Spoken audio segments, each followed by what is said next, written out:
It's the weekend, it's Mailbag, it's back after a brief spell on the sidelines. I am joined this week by Warren, Kate and Keith. I can see everyone is fine, so I'm going to put a 45-minute time limit on Mailbag this week, just so we sort of, get to the point in all the questions. And we'll get straight into the first questions. So the first one from me is this week, the morning after the Burnley game, Everton sent out an email saying thank you to everyone for continued support and thank you for renewing your season tickets, which I just thought was the most ill-timed thing in the world because no one wanted to hear from them the morning after that. So, Kate, I'll come to you first. Have you ever sent or received a badly timed email or message? Yeah, this is pretty much the story of my life. I thought you might have some. I have absolutely zero chill. You know this about me. And I just think, yeah, I've probably dropped myself in. So I can't think of any one specific. There has been many. Probably more so text messages, I think, rather than emails. But yeah, I do tend to kind of just drop myself in the deep end instead of actually just shutting up and waiting for a minute. And, maybe just kind of kind of taking stock before I open my count to 10, that kind of thing. Do the thumb thing. So yeah, in short, loads, but not one that I can kind of put my finger on. Probably when I was doing something I probably shouldn't have been. And you can appreciate that feeling when you hit send. Yeah. No, you shouldn't have sent it. It's possibly the worst feeling in the world. Yeah, story of my life. Fair enough. Keith? I'm quite careful with emails, to be fair. I've never sent a badly located one. I've never sent one to the wrong sort of email address or anything. Sometimes I am quick to resort to the as per my last email response, depending on what you get back from certain clients and vendors and whatnot. Because you've got it's the most passive aggressive phrase in the English language, isn't it? I think you'd struggle to come up with one that's more sort of read the fucking email, mate. Read what it says and then respond to me rather than just going wild.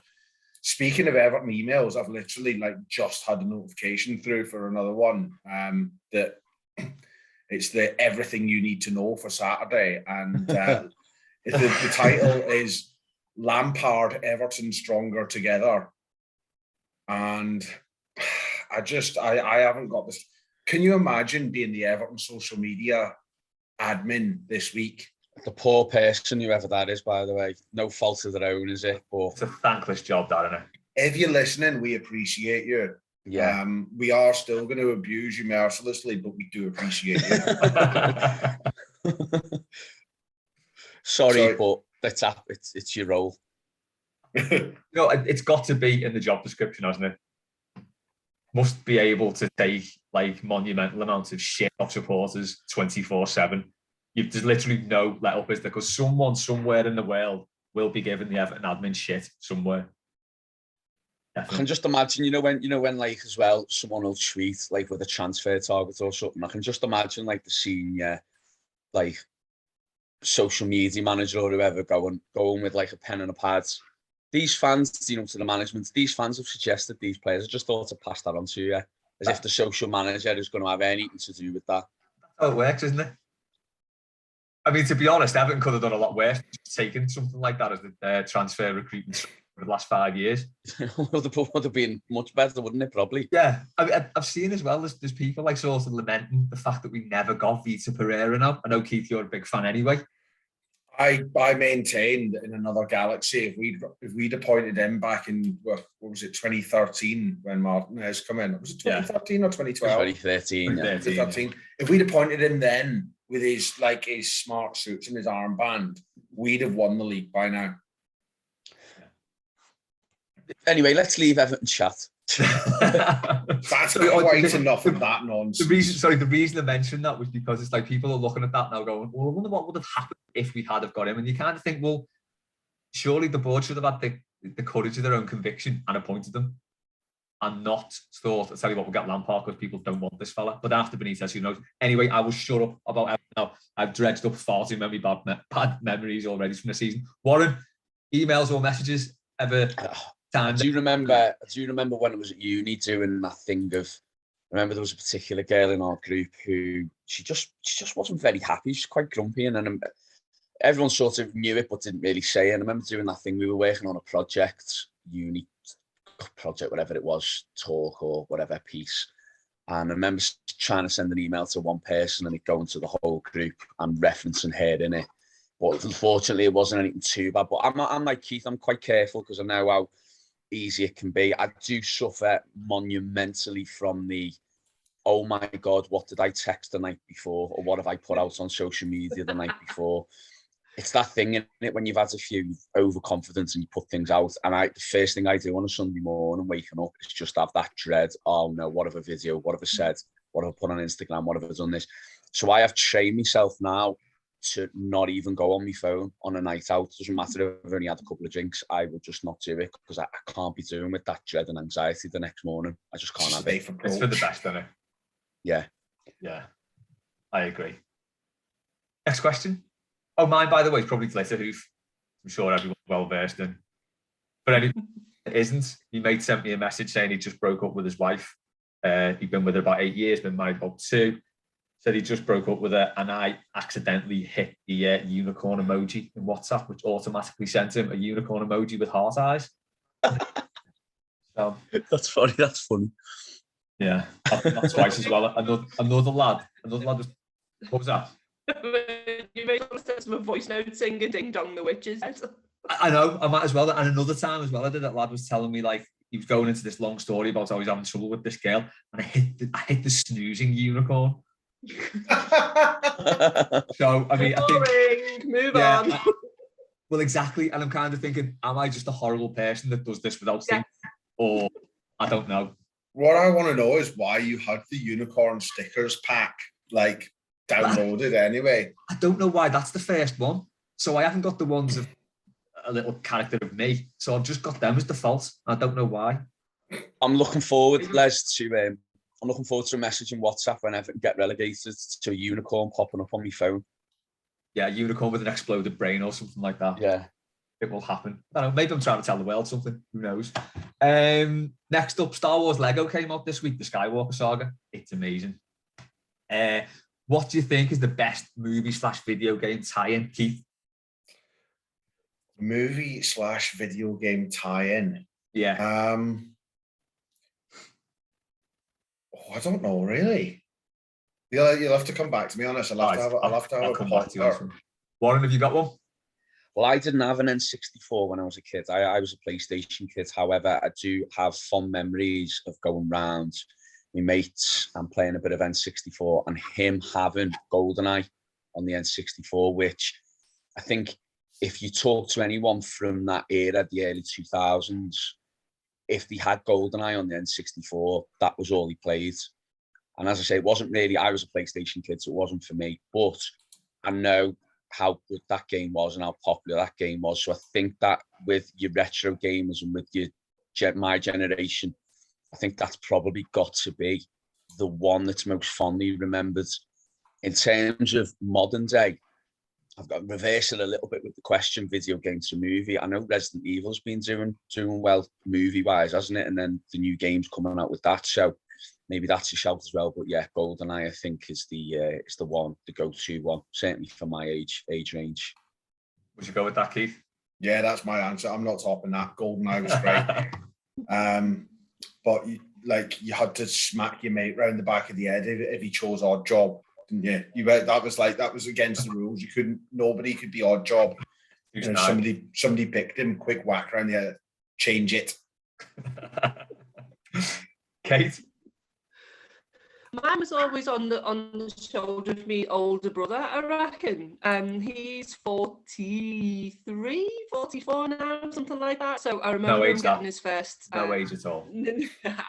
His first Nintendo Game Boy, probably 91, like early 92 maybe. So everything was kind of just over his shoulder. I'd get like seconds. So when he first got a SNES and stuff, that was when I got the Game Boy. And I'm waiting for a text back. Haven't seen the question from him as to whether there was a Teenage Mutant Ninja Turtles game at some point. There was. It rings a bell. Yeah, there was. And 2. He brought out. Yeah. It was basically the same game that every game is in the 90s. Side controller, jump, duck, throw stuff, hit things. And I was still shit at it. Yeah, that was it. It was the same. They had a RoboCop one as well, exactly the same. Yeah. With RoboCop, you could shoot at a diagonal up and down, which was quite a nice little touch that you couldn't do in other games. That was it. Oh my God, talk about basic games. I remember when we got Oh Mummy on the Amstrad in like 1987 or something. Oh my God, I remember that game. I'm so old. Yeah, well, my first one was a Specky 128K with a 128K. Wow, with a tape player attached to the side of it, and there was I did a 13th game, and it was the worst game ever. You just around the camp, and then suddenly like this fella will come running at you dead fast, but like really really shit graphics, and like a really high pitched screaming noise would come on. It was terrible. It was just awful. Was there ever a Ghostbusters game? Yeah, there was. I remember having the Ghostbusters game. I remember Ghostbusters 2 had a game. Yeah, there was. It was very much. It was like bird's eye view on the wherever it was set, and it wasn't the one Les described, but it had nothing related to the movie apart from the odd little thing that was in the movie. But it was just a platform game, really. Ghostbusters one. What's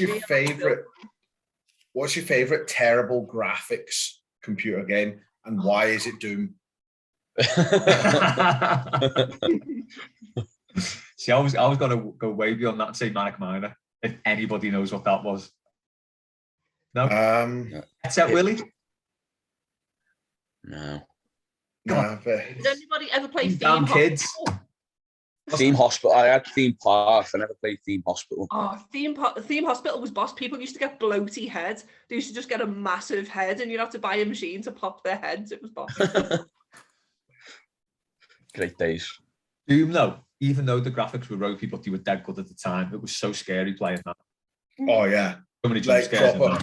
Because you had to play it. You had to wait till it was dark before you played it, and you had to have all the lights out in the room.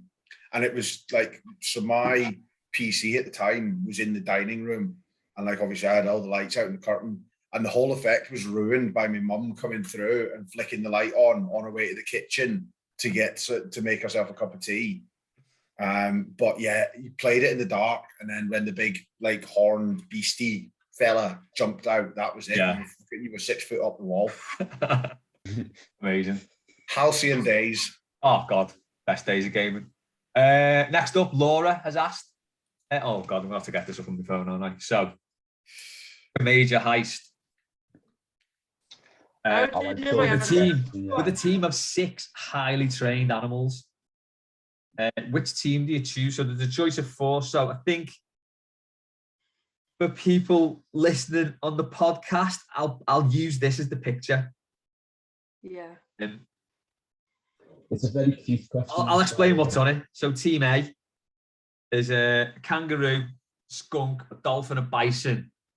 I'm going to say a cheetah and a skunk. B is some sort of big cat. Tiger. Is that a tiger? It is a tiger. A tiger and an owl. My eyes. Got me big. Tiger as well. I should just zoom in, shouldn't I? A tiger, an owl, an elephant, a raccoon, a llama, and a sloth. Team C is a rhino, an eagle, an alligator, cat, a camel, and an octopus. D is a wolf, a snake, a bat, pig, lizard, shark. Warren, what's your heist team? What are you heisting as well? Points to keep Everton up. You know what? I'm going to go for B, which is tiger, owl, elephant, raccoon, llama, sloth. I think you've got a bit of everything there. I think you've probably got the Everton team in there, actually. You've got a bit of speed. You've got the owl who's wide awake, who's Pickford. You've got the elephant who's massive, who doesn't do much. That could be any of our players. It's Michael Keane. Do anything special. You've got the llama. Is it an alpaca or a llama? Oh, let me see. Does it matter? I'm not sure. Well, yeah, they are quite different animals, aren't they? I was at an alpaca farm last summer. Yeah, and then you've got the sloth at the end, which, Everton. So I'm going to go for that because you've got a bit of everything there. You've got power, you've got pace, you've got speed, you've got a bit of laziness there as well. And as well as being the Everton team, it probably He sums up me at the minute as well, so I'm going to go for B. Fair enough. Good shout, Kate. Yeah, I'm going B as well, purely because I plan to heist our local branch of Treaty Pie. And I think if you've got a raccoon who's angry, hungry, and willing to fight you, smashed it. Will rifle 3 bins. Literally my spirit animal. The rest could all just be the distraction in the car park, me and the raccoon smashing it. That's a solid choice. Keith? I see you're both wrong because you've both gone for the option that has no water animal.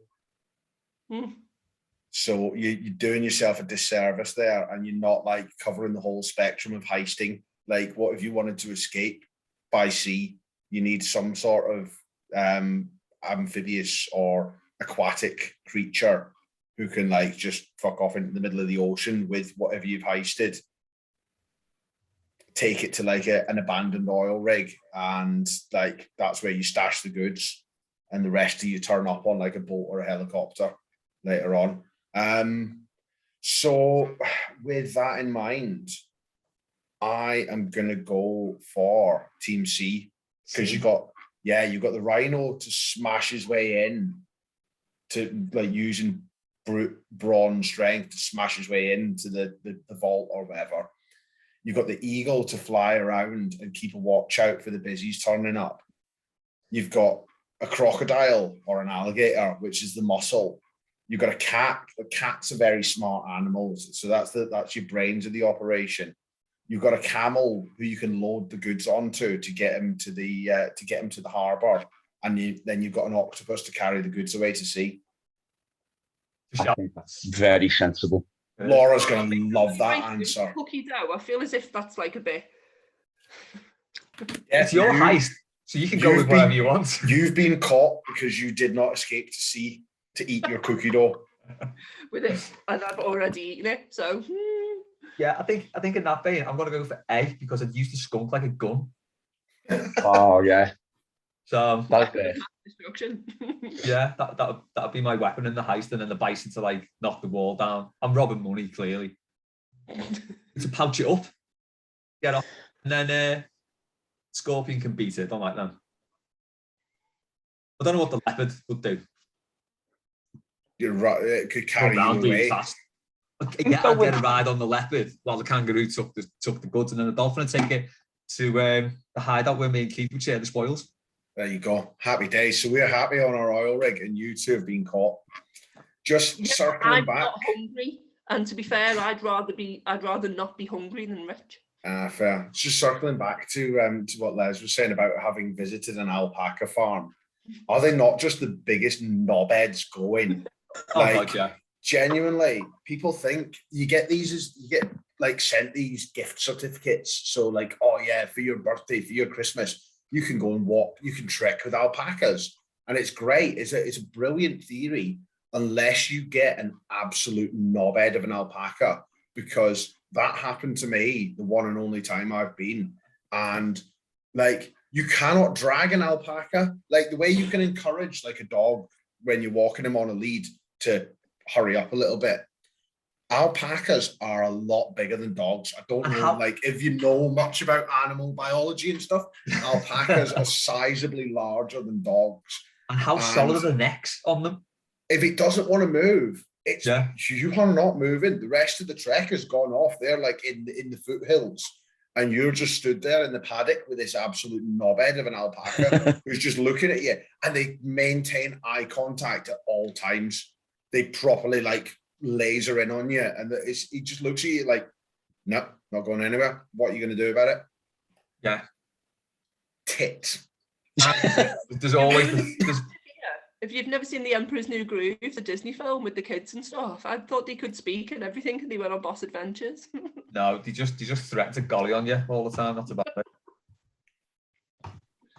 Bad tits. Yeah. I'll come to you. Oh, sorry, John Mack replied and simply said A, which was clearly the right answer. Stephen Sheen said, with Everton being on death row, and like the tenuous Everton link there, what would be your last meal, Kate? It would be remiss of me to not come to you first on this one. I love this question to the point where it was the only person I actually like either kind of liked or replied to. And for ages and ages and ages, it's always been a Christmas dinner for me is my death row meal. Because I enjoy it so much because we only do it at Christmas. At no other time at all during the year do I eat stuffing or do I eat like parsnips and stuff. Do you know what I mean? Proper Christmassy stuff. I might get Brussels sprouts every now and then in the wintertime maybe, but not like the whole shebang.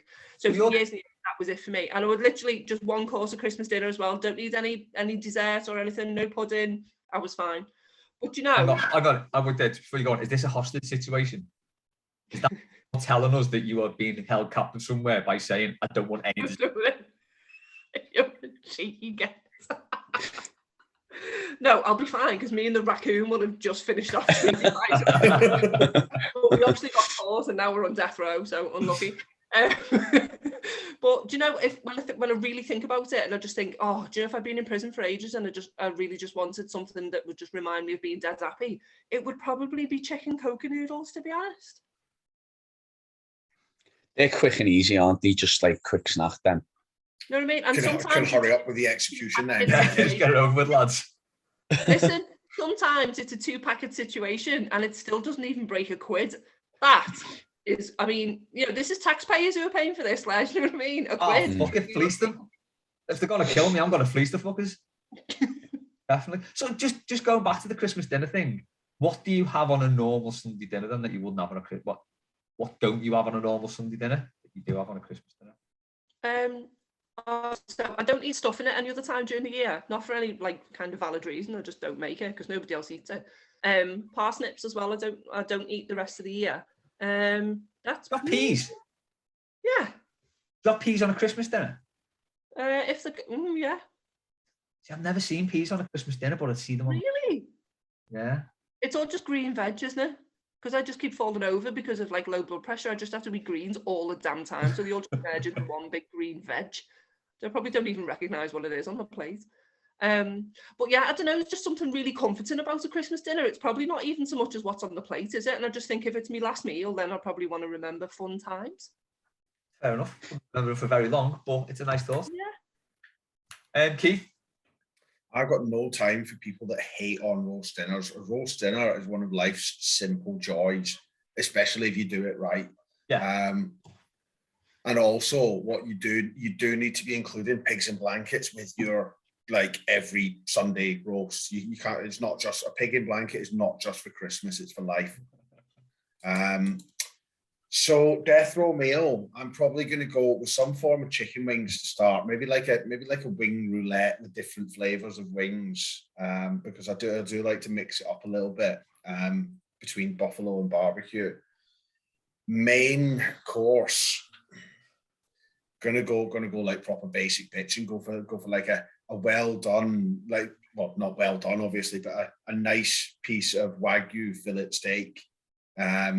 Cooked medium rare, served with chimichurri, sweet potato fries, garlic mushrooms, mac and cheese, maybe some tender stem broccoli, possibly some garlic prawns as well on the side. A little bit of surf and turf, you know. I was going to say a bit of posh surf and turf there. Yeah. And then for a dessert, what are we gonna? I reckon I go for a brownie, mate. A chocolate orange brownie served with fresh vanilla ice cream and some sort of a chocolate orange, what's the word? Syrup drizzled over the top. A bit of drizzling. So yeah, there you go. Steak and chips, basically with chicken wings. Or harking back to one of the greatest meals we ever had, I'd have the ribs from TGI Fridays that me and Warren had before Southampton away once. Yeah. Right. Was it me or was it because it was you and Warren, it was Southampton away? And this is what I mean about the Sunday roast thing, about the Christmas dinner thing. It's how you feel about it, not necessarily. It was everything, Kate. It was like we had cocktails, we had chicken wings, we had ribs. The barmaid was like very pretty and she made us balloon animals. We used the snow on the roof of the hotel as a fridge to keep beers warm, beers cold. It was just sensational until Everton got involved. What game was that? What one was it? 0-0 on a Monday 0-0 night. on the Monday night. All right. I've been to Southampton twice. I went to that one, and I went to the 2-0 one, where we scored two own goals. Jesus. And their fans sang like 12 different variations of Sloop John B. Oh, that's the worst thing to happen to football ever. Yeah. It's dreadful. Yeah. Because there's Did so you pop many. your own balloon animal at that point, mate? Or I didn't have a balloon animal the second time round. But we did get our other mate into drinking brandy, and like he went the reddest I've ever seen a human being, so I think he might have been allergic. Southampton's great, and if you just swear at the match, Southampton's great. I think that's true of most Everton aways, though, isn't it? Just game off, and it's all about the day. Yeah, definitely. Just the context. Warren, what you having for your final meal? Do you know what? Andy Bush, who the famous Evertonian and Absolute Radio presenter, he's a proponent of this. A cooked brekkie. If you've not done it yet, try and have one night a cooked brekkie for your tea. It's revolutionary. It's got the taste. It's got the everything you want. It's got a little bit of everything, and it's a delight. Yeah. So I'm going for a cooked brekkie because, it's your last meal and you just want something tasty, and you're always guaranteed a bit of taste and something fulfilling with a cooked brekkie. So I'm going for that. What's on your cooked brekkie? Well, Keith just said there about the time we were at TGI's and we had the ribs. And back in the day, I did used to eat a lot of meat, but I'm now veggie, as you well know. So I would have avocados out, because I'm a little bit middle class now. Avocados out, veggie sausages, hash browns. I know Keith's not going to like this, but beans. I would have beans in a bowl. No, just over the top of the hash browns, because I like the hash browns to be nice and moist. Mushrooms, loads of mushrooms. Even throwing a few chips on there as well, because I think chips belong on a cooked brekkie. It's no longer a breakfast. Hash browns and chips. Well, one or the other. I'll probably stick with just the hash browns, because you're right there. Can't have two potato products. But you can. I think there is an allowance for chips on a cooked brekkie. You're going to be dead in a matter of minutes. You can have whatever you want. What I want, exactly. Thank you, Kate. As soon as you introduce chips into the equation, it is no longer a breakfast. Didn't the Olympic brekkie, little chef, didn't they have that little potato thing? They had sauteed potatoes, they were called. Yeah. They were sensational. So I make them every now and again. Like if I've boiled potatoes for a particular meal, I'll always do a couple extra and leave them like in the fridge overnight, and then slice them up and then fry them. Yeah. But the pinnacle of potato products on a breakfast is the tatty scone. Yeah, I'll go along with that. I do love me hash browns, but tatty scone. Yeah. I like a hash brown, to be fair. Hash browns, I'm big into hash browns, but a tatty scone is just... Oh, hash browns from Bold Street Coffee are the one. Oh, my Lord. That's lovely in there, isn't it? The hash browns are next level. Better coffee, lovely brekkies, and yeah, like you say, the hash browns are god tier. We always used to go to Tobacco before the match for brekkie. Is that still any good or not? Been in it. No, it's been out for 2 years. No one knows. Yeah, I've boycotted Tobacco because of like slow service. So I haven't been in years now. Like it must have been pre-pandemic the last time I was there. Fair enough. But yeah, it was painfully slow. Like, and it wasn't even like we didn't order anything particularly hard to get. It was like a soda water and lime while we were like waiting for a restaurant down the road to open. And it took about 25 minutes. That's bad. I do love a good boycott. Yes. Then on a boycott. Except Jeff. Well, yeah. Oh, except Jeff. Christ, the worst of all boycotts. Ed has asked, what's the happiest? I like this question. What's the happiest you've ever been at Goodison? Positive vibes only. Warren, I'll come to you first. I'm going to go for a personal, well, it's all personal, isn't it, this question, but a real personal one. I got invited to play. I've actually played at Goodison 3 times. Got invited to play when we had the Umbro kit the first year back again after we'd had Nike.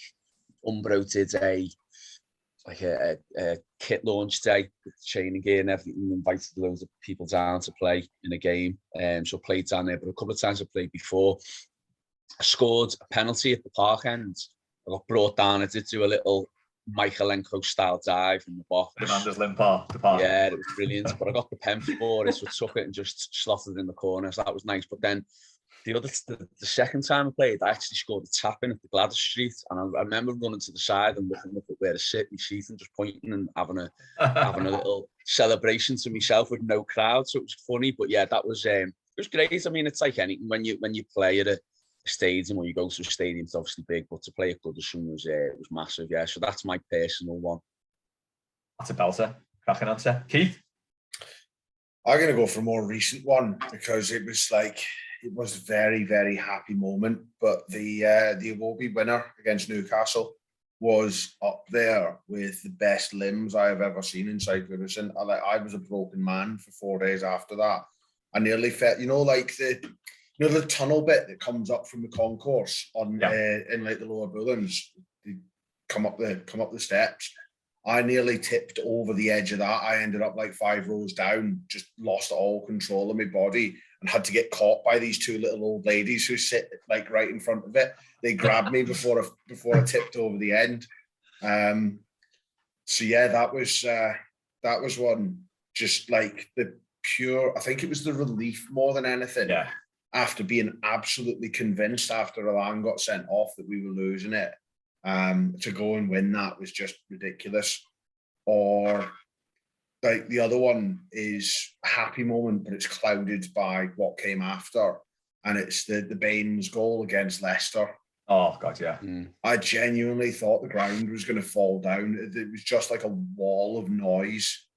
And yeah, obviously, like as soon as that flew in the top corner, he was nailed on to miss his penalty, wasn't he?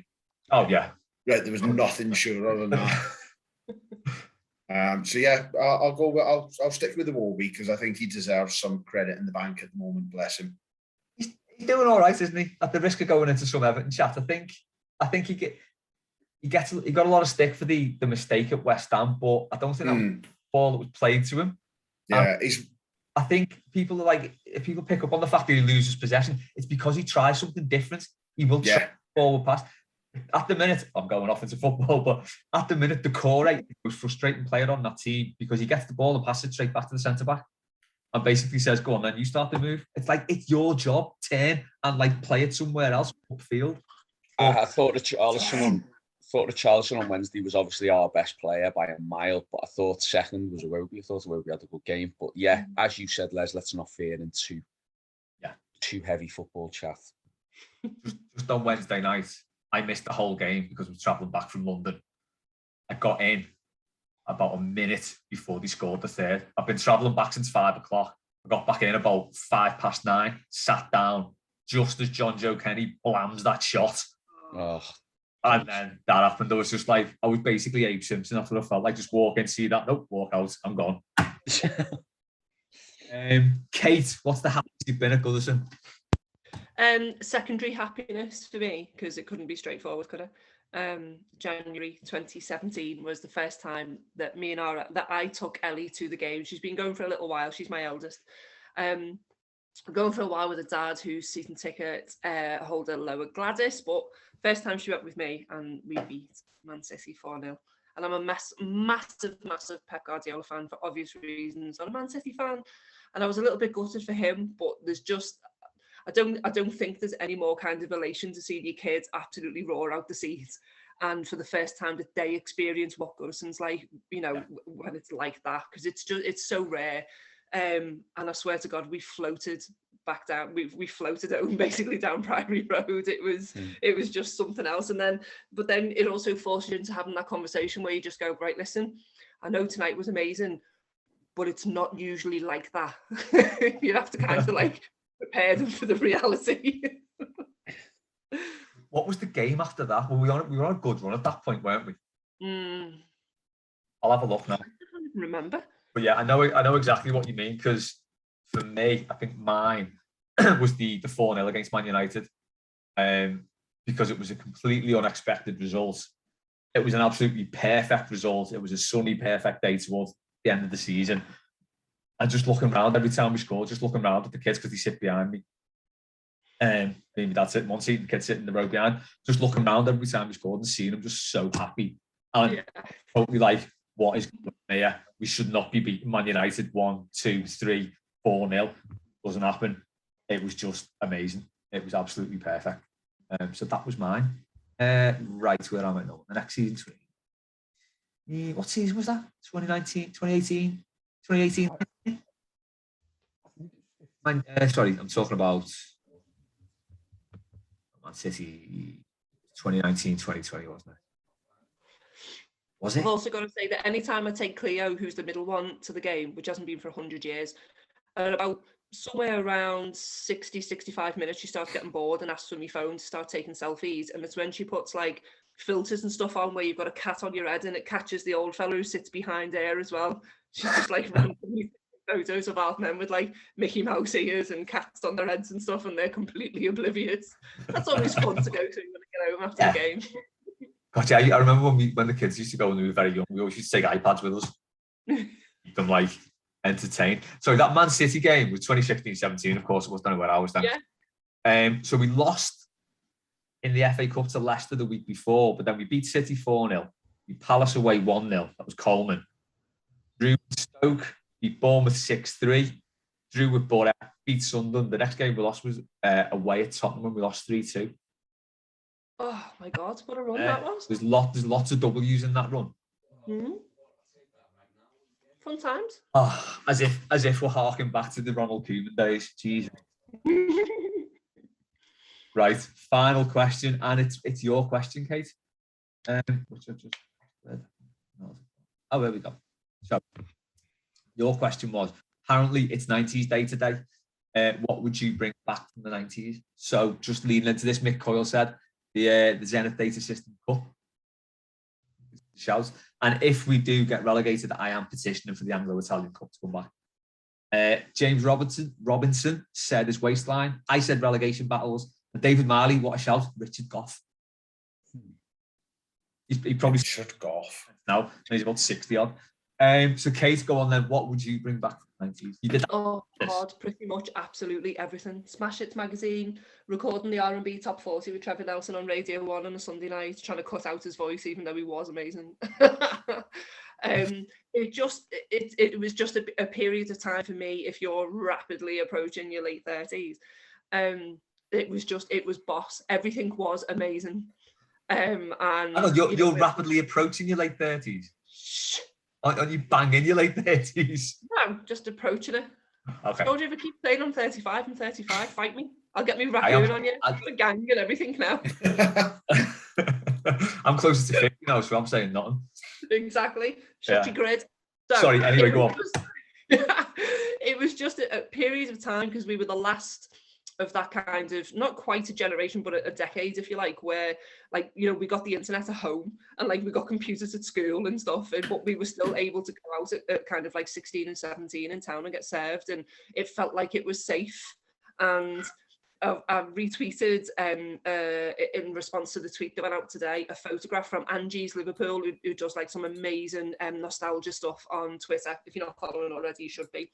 And there's a photograph from the junction of Queen's Drive and Old Swan with East Prescott Road on the Everton Victory Parade in '95. And I am in that picture. I can't see myself, right? But I know for a fact I was exactly right there on that junction at that moment. So I think it was my cousin and mates and stuff, because I literally lived like about 3 minutes down the road. So we went down to that junction, and it was the first time I'd seen anything like that. And just seeing people hanging off like traffic lights and sitting on top of bus stops and all that kind of stuff, it was just absolutely magic. So yeah, again, in short, I'd have a lot of it back. I'd go back in an absolute heartbeat. Loved it. Yeah, I'm probably with you on that, to be honest. All of it, just get it all back. Keith? Pulp and AC Milan. They are my two 90s highlights. Pulp and AC Milan. Pulp, the band. Pulp? Pulp? No. You need to expand on this one. God, no. Pulp, yeah, Pulp and AC Milan, fair enough. Pulp and that AC Milan team with Baresi and Maldini and Costa Curta and Hullet and Rijkaard and Van Basten. Oh mate, that was like, Oh my God. what a side that was, and that was like, that massively helped me getting into footy at the time, because like I'm an 85 kid, so start of the 90s I was 5 and just like starting to develop an interest in football, and obviously that being on the telly was a big influence on me. So I've always styled myself on Paolo Maldini, both in like footballing style and fashion, and obviously like striking good looks. Mm-hmm. I've seen you play. I can confirm you're very Maldini-esque. Also rapidly approaching his late 30s. He is, yeah. See, there's a good way around this, and it's basically after 29 you stop having birthdays and you start having anniversaries. So this year, next month is going to be the 8th anniversary of my 29th birthday. Shout. Yeah, I think we should all do that. Definitely. Warren? Do you know what? I was listening to what Bad Kate brain said. freeze then. What are you bringing back? Yeah, I missed. I'm still here. I was listening to what Kate was saying, and do you know what? I think we all do that thing when we look back and we look at nostalgia and we look at, you know, previous, you know, whatever it was years ago. I think we always look with a fondness. We tend to forget about the bad things and just focus on the positives when we're thinking about things in the past. And you know, there's a certain degree with that in the 90s, because without going too depressive, I know from a personal point of view, talking about, you know, the city, Liverpool, for instance, Liverpool was not a nice place in the 90s in terms there wasn't a lot of money there. It was still in the hangover of the 80s. So it wasn't the greatest place and wasn't the greatest city that, you know, as it has become, particularly since the investments in, you know, in the 2000s stuff. So it wasn't amazing, but it just felt, Kate summed it up perfectly, that it just felt safe, and it just felt happy, and it just felt like a period of time where it was that pre-social media, but we still had decent enough technology, and everything just seemed to be going really well with a lot of things. The economy seemed all right at the time. I don't remember there being massive problems with it, even though there probably was. Music was fantastic, sport was fantastic. You know, mainstream sport was still on terrestrial TV mostly. We had the Cup Winners' Cup, we had TFI Friday, we had the Big Breakfast, we had Live and Kicking, we had Mr. Blobby. Big Breakfast. Yeah, Oh we had Denise Van Houten at her peak. We had, well, I'm going back before that. We even had, who was it, Gabby Roslin, Chris Evans, all them. Yeah, It was just, I think I just, more than any other period of time in my life, I'm like Keith, I was sort of, you know, kids entering into teenager during the 90s, and it was everything just seemed very fun and very different, and I'm very just happy. So I look back on it very fondly, and like Kate said, oh God, if I could go back and be that 23, 24 age in any sort of era, I'd go back to sort of 91, 92 and just be in my 20s all through the 90s, because I think it must have been amazing to be that age round about then.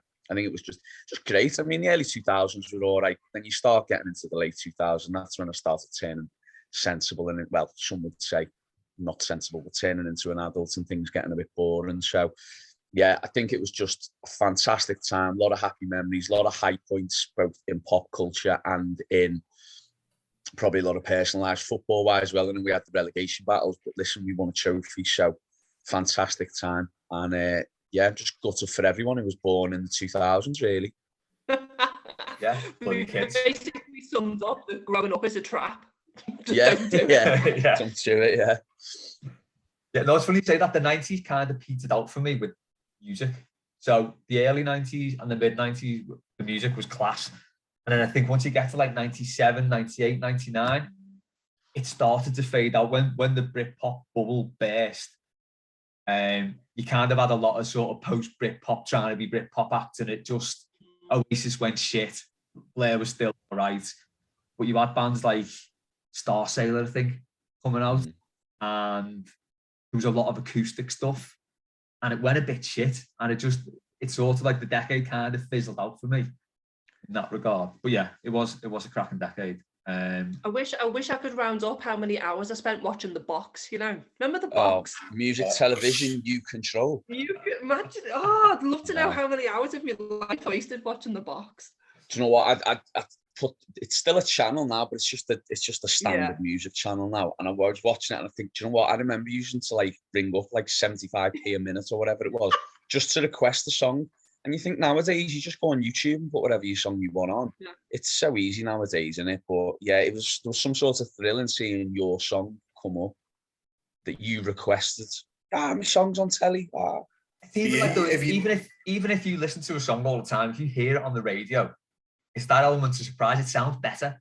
Yeah. Doesn't it? If it comes on unexpected. Yeah, it's a fair shout, that.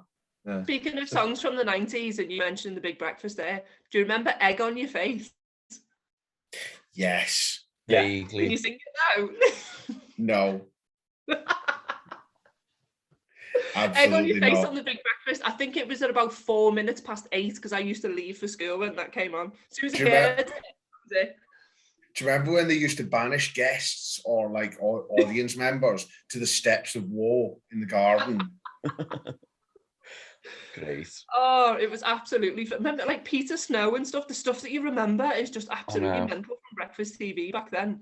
It was just first rate though. It was absolutely brilliant. Chris Saturday nights in the 90s as well. Just used to be like Gladiators, Noel's House Party, Krypton Factor. I mean, I used to skip Casualty because it used to scare me as a kid. That was great. I always wanted to do that assault course so badly. Yeah. Crystal Maze. Oh, Crystal Maze. With that, what was his name? The fella. Richard O'Brien. That was it. With his big leopard print coat. He's multi-millionaire now because of what's the stage show called? Rocky Horror Picture Show or whatever. He was in that, wasn't he? He's the fellow who did that. Yeah. Good on him. Yeah. He deserves it. He does. Phenomenal. See? Nobody doesn't love a little reminisce about the 90s. It was only because Tony Ball was tweeting about it on radio too. It's like that tweet, isn't it? It's like that tweeting at the like guys can literally sit around and talk about old footballers and have a great time. Yeah. It's like 30 somethings can literally sit around and talk about the 90s and have a great time.